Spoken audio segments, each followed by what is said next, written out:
Hi, this is Mark Littleton, the minister of the Word for the Athens Church of Christ, with today's 3-minute sermon. This week, we are looking at a passage in Philippians chapter 3 every day. It's, I think, a great passage for us to consider as we begin a brand new year. We think about resolutions.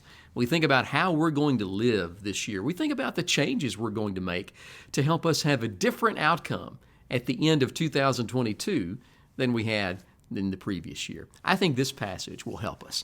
Again, Paul writes these words, Philippians 3, verses 13 and 14.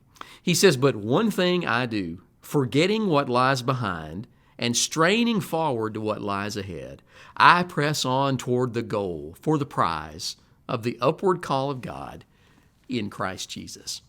Yesterday from this passage, I suggested to you that if we're going to make 2022 a productive year, we've got to learn from the past but not live in the past.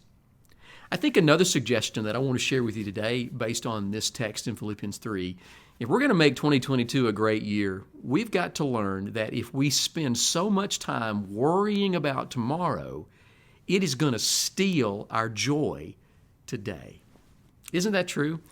You know, there's so many people right now in our world that are scared about tomorrow. With viruses and variants and unrest in our nation and so many things going on daily, we turn on our news and we get in panic mode very quickly, right? It's so easy to get caught up in overly worrying about tomorrow. Here's what will happen, though.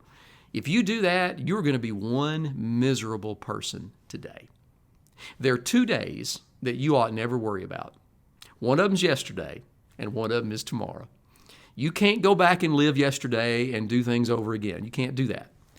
You can't live in tomorrow because you may or may not even have tomorrow. The only time that we have is right now. And let's not use right now overly worrying about what's going to happen tomorrow. Don't let tomorrow steal all of your joy from today. Lord willing, we'll see you again tomorrow for another 3-minute sermon. God bless.